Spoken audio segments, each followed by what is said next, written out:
J'ai une question à vous poser qui concernera une petite partie de cette vidéo, puisqu'après on va plutôt partir de la théorie sur une saison 2. Qu'est-ce que vous pensiez, objectivement, de Moon Knight? Est-ce que c'était vraiment si mauvais que ça?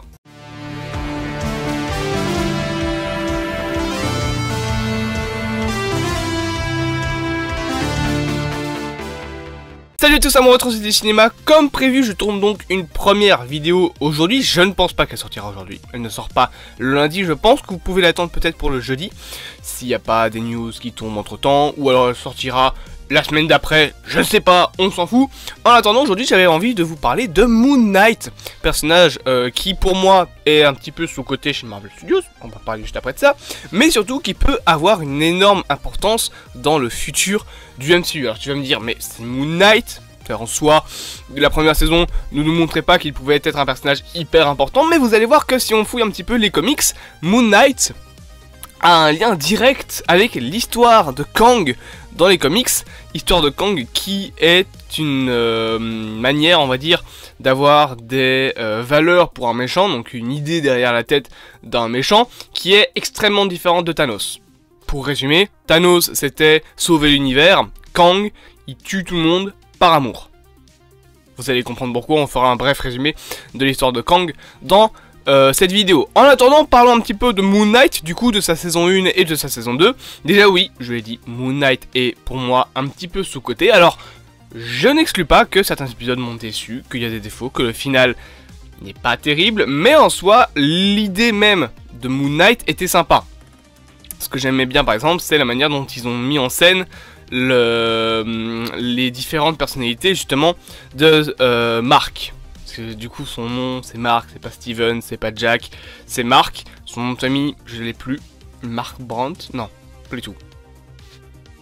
Voilà, un truc dans le genre. Mais en attendant, Mark qui est la personnalité principale de Moon Knight a deux autres personnalités. Donc Steven qui devient Monsieur Knight et Jack ou Jake. Non c'est Jake, c'est Jake, qui est donc la troisième personnalité qu'on voit à la toute fin de la série Moon Knight et qui tue le personnage de Ethan Hawke qui s'appelait Arthur. Voilà, Arthur. Je sais plus son nom, mais il s'appelait Arthur. Ça a fait depuis mars que j'ai plus vu la série. Me cassez pas les couilles. Du coup, en soi, Moon Knight, oui, pour moi, c'était pas une mauvaise série. Il y avait des déceptions, il y avait des ci, il y avait des là, mais je pense surtout que ce qui a déçu les gens, c'est que Kevin Feige avait un petit peu vendu ça comme le programme le plus violent de Marvel, et au final, je pense que Iron Man 3 et Doctor Strange 2 sont bien plus violents que Moon Knight. Il y a quelques gouttes de sang, c'est un petit peu plus cru au niveau des batailles que, par exemple, un Spider-Man Homecoming, mais voilà, ça casse pas trois pattes à un canard. Plus violent dans le MCU, il y a, encore une fois, il y a Doctor Strange in the Multiverse of Madness qui, sérieusement, n'est pas à mettre devant un enfant de 7 ans, parce qu'il y a des séquences, surtout avec Wanda, où c'est du démembrement de gens, c'est de l'horreur physique, et ça peut vraiment choquer. Et c'était très cool d'ailleurs à voir dans le film. Du coup, Moon Knight saison 1, je pense que c'est un petit peu sous-coté. Alors bien évidemment, il y a des défauts, il y a des qualités. On va pas vraiment repartir là-dessus. Ce que j'avais vraiment envie de repenser, c'était un petit peu concernant Moon Knight saison 2. On sait que Moon Knight saison 2 devrait arriver, puisque Oscar Isaac est parti en Égypte avec le réalisateur ou le scénariste, je ne sais plus. C'est pas encore officiel, mais c'est probable qu'une saison 2 à Moon Knight est en préparation. Maintenant, je ne vais pas vous annoncer de date de sortie pour la simple bonne raison que les dates de sortie chez Marvel ces temps-ci, il n'y en a pas. Il y en a pas. Les trois programmes, les seuls programmes vraiment où on sait que ça va sortir à ce moment-là, c'est les Gardiens de la Galaxie qui sort le mois prochain en mai. Du coup, c'est pas du tout le mois prochain, c'est le mois d'après. Du coup, qui sort en mai. The Marvels qui sort en novembre. Et Blade qui est censé sortir en novembre 2024. Il était reporté, il devait sortir en 2023 il me semble, et à la place maintenant il sortira en 2024. Mais, ce sera probablement reporté. Ce sera probablement reporté. Une vidéo bien évidemment est sortie hier pour parler un petit peu de tous ces reports là. Mais voilà, vous êtes au courant, les dates de sortie ces temps-ci chez Marvel, j'ai un feu dans la bouche, c'est clairement pas quelque chose de fiable. Même aujourd'hui même, la série Secret Invasion a été dédatée. De base elle devait sortir en printemps, maintenant c'est coming soon, donc prochainement. Je pense toujours qu'elle sortira en 2023 avant The Marvels, parce que ça paraît logique. A voir par contre si The Marvels a vraiment un lien avec les Skrulls, Mais comme Captain Marvel avait un lien avec les Skrulls, je pense quand même que The Marvels va avoir un lien même minime avec les Skrulls. Donc Secret Invasion pour moi pourrait sortir en 2023. Et de toute façon on aura des séries. On en aura au moins une. Parce qu'on peut pas ne pas avoir d'année avec des séries. Tu vas me dire on a vécu 10 ans comme ça. Ok, mais il y a 10 ans c'est juste qu'ils ne tournaient pas de séries. Là les séries ils sont en train de les tourner. Ils sont en train de faire Daredevil Born Again. Il y a un moment il faut que ça sorte. Il y a un moment, il faut sortir des séries. Sinon, tu vas accumuler. Et en 2026, tu auras 40 séries qui sont pas sorties, qui seront terminées dans les cartons avec mises sur un disque dur. Tu sauras pas quoi en foutre. Donc voilà, je pense sérieusement qu'on aura au moins une série. Peut-être des séries d'animation. C'est vraiment possible qu'à la place d'avoir des séries live qui prennent plus de temps, on ait des séries d'animation. Parce que je pense que c'est pas la même branche de Marvel Studios qui s'occupe de l'animation et du live. Parce que la manière de faire les séries sont pas du tout la même chose. De l'animation, c'est du dessin, c'est... pas de la stop motion mais c'est de l'animation quoi, c'est du dessin, c'est de la 3D etc. Là où une série c'est du montage, c'est du découpage, c'est de la création d'effets spéciaux, de VFX, de SFX, donc de matière pratique. C'est beaucoup plus compliqué de faire une série live qu'une série d'animation. Je ne détruis pas, enfin je ne sous-exploite pas, enfin je dis pas que l'animation c'est moins bon. Il y a des programmes d'animation qui sont bien meilleurs que des séries. What If est une série bien meilleure que par exemple Moon Knight. Mais c'est quand même moins compliqué de faire une série d'animation parce que c'est de l'animation. T'as pas les acteurs, t'as pas les VFX, t'as pas tout le bazar à mettre. Après, je suis pas technicien 3D. J'ai touché à la 3D, certes, j'ai fait de l'intelligence artificielle, etc. Et je suis en infographie, donc bien évidemment, la 3D, j'y touche tous les jours pour faire des logos, pour faire des images, etc. Donc j'ai déjà touché à des logiciels de 3D.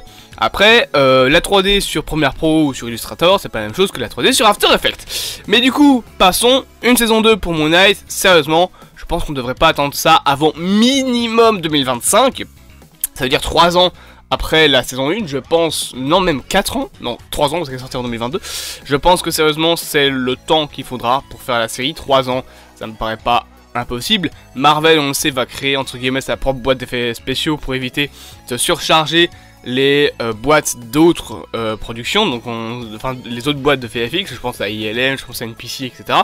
Donc on sait que Marvel va avoir sa propre boîte entre guillemets d'artistes VFX qui vont bosser sur leur série, un petit peu comme DC Studios doit le faire, hein. C'est James Gunn qui avait dit que ceux qui travaillaient chez DC avaient des contrats d'exclusivité avec DC pour pas avoir un mec qui doit faire le prochain Jurassic Park et en même temps le prochain Superman. Et je pense que ce sera la même chose avec Marvel, ils vont avoir des gars qui ne font que du Marvel.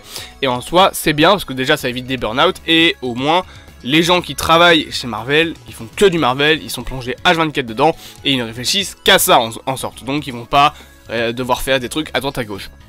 Donc une saison 2 Moon Knight 2025. Maintenant qu'est-ce qu'elle pourrait raconter cette saison 2? Je pense du coup, comme vous l'aurez probablement vu à la miniature, parce que j'ai déjà la miniature en tête, je l'ai pas encore faite, mais je la ferai après. Je pense que cette saison 2 peut être liée avec Kang. Alors Kang, bien évidemment, méchant, apparu pour la première fois dans Loki en 2021. Aïe, vous le connaissez bien évidemment, on l'a revu dans Ant-Man et la Guêpe Quantumania. On le reverra dans Loki saison 2 sous 3 variants, potentiellement un variant plus méchant de Kang le Conquérant, Victor Timely, donc la version qui est un petit peu inventeur de génie qui est parti dans le futur. Mais pour moi on pourrait voir une version de Kang dans la saison 2 de Moon Knight. Alors en quoi Moon Knight est lié à Kang? 2 points, 2 arguments. J'ai l'impression d'être Didi Chanduli.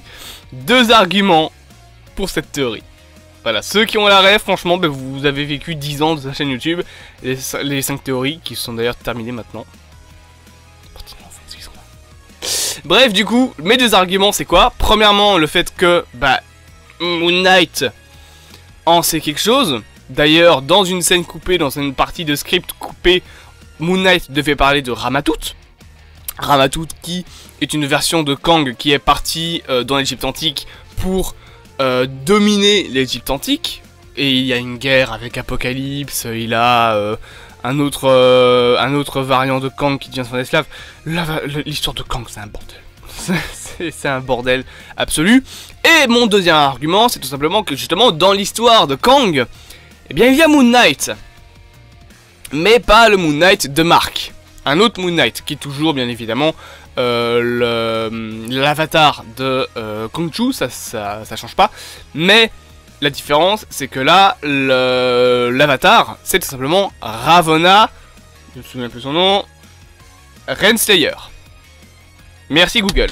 Ravonna Renslayer, qui donc, pour vous mettre un petit peu dans le contexte, c'est le grand amour de Kang. Il faut savoir que donc l'histoire de Kang, c'est qu'on suit un Kang du 31e siècle, je pense, qui s'ennuie dans son monde parce que toute la technologie est découverte, l'humanité stagne parce qu'ils sont trop avancés, et donc il décide d'aller essayer de trouver quelque chose de nouveau à apprendre. C'est là qu'il tombe sur une version plus âgée de lui-même qui va lui enseigner des pouvoirs. Je pense que cette version plus âgée de lui-même, c'est justement Nathaniel Richards. Parce que Nathaniel Richards donc, est un variant de Kang qui est un descendant de Reed Richards. Enfin oui, un descendant de Reed Richards qui vit au 31e siècle. Donc il part un petit peu explorer avec ce variant de Kang. Sauf que il tombe amoureux d'une certaine personne dans une tribu à l'époque de la préhistoire, il me semble. Une tribu humaine d'ailleurs. On va savoir, c'est pas logique, c'est... On bat les couilles, mais ils doivent malheureusement partir avec le fameux météore donc qui a tué les dinosaures qui va tomber sur Terre. Sauf que le Kang du 31e siècle piège le Kang vieux, parce que le Kang vieux est méchant, parce qu'il lui dit ouais tu l'as jamais tombé amoureux.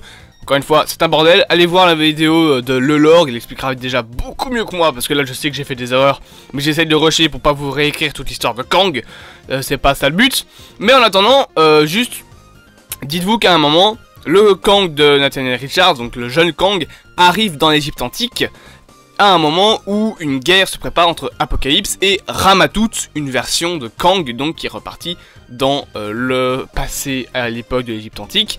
Et pour battre Kang, il y a une personne bien précise, c'est Ravonna, qui donc est l'avatar de Moon Knight.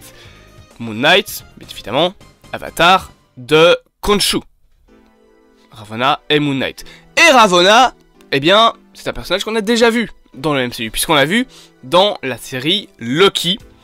Et c'est... comment elle s'appelle dans la série Loki? La juge. Voilà, c'est la juge. Donc Ravonna est déjà présente dans le MCU, et dans l'histoire des comics, elle a un lien avec Ramatout et avec...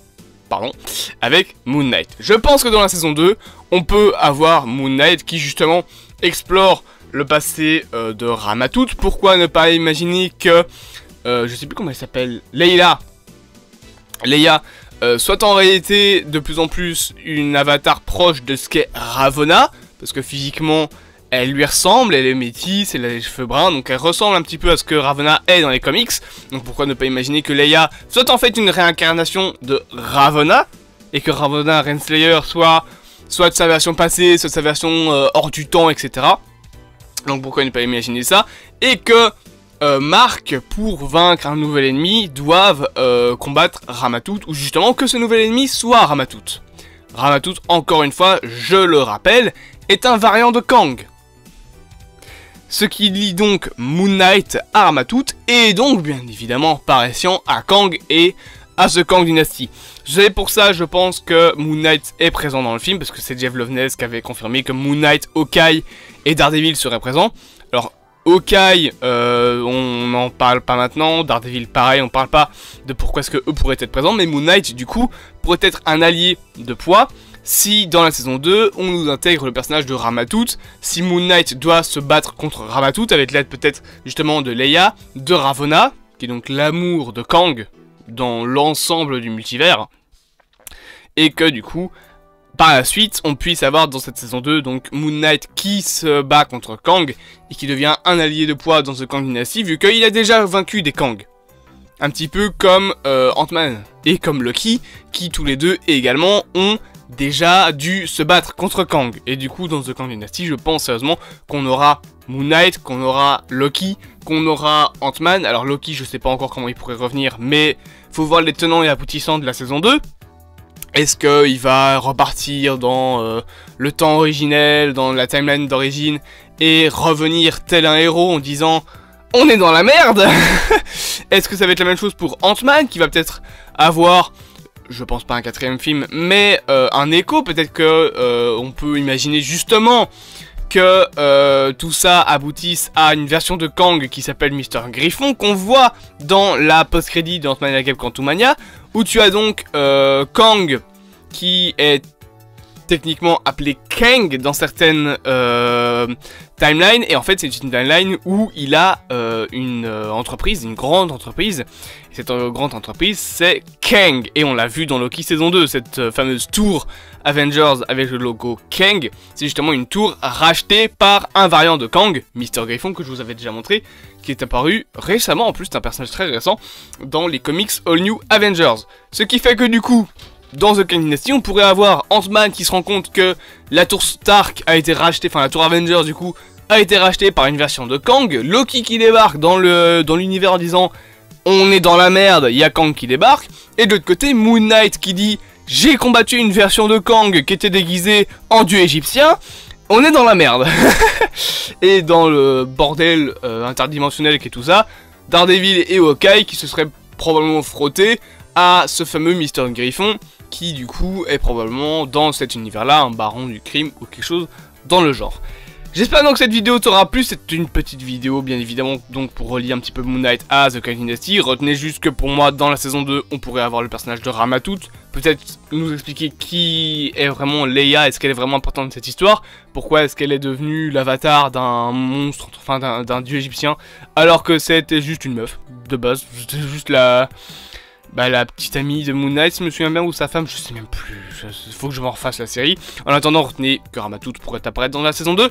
J'espère donc que cette petite vidéo t'aura plu, bien évidemment, n'hésite pas à t'abonner, à partager, à liker, me dire en commentaire ce que tu penses de cette théorie, est-ce que tu penses que Moon Knight peut avoir un grand lien avec Kang et est un allié de poids pour The Kang Dynasty, avant bien évidemment de se faire démonter la gueule pour Secret Wars. D'ailleurs, Secret Wars pourrait être apparemment divisé en au moins 2 parties. On va finir par avoir en 2 ans 3 films Avengers. Tu m'étonnes qu'il y a des burn-out chez les artistes VFX. En attendant, du coup, je te dis à plus à mon temps du cinéma. Passe une bonne journée et à bientôt.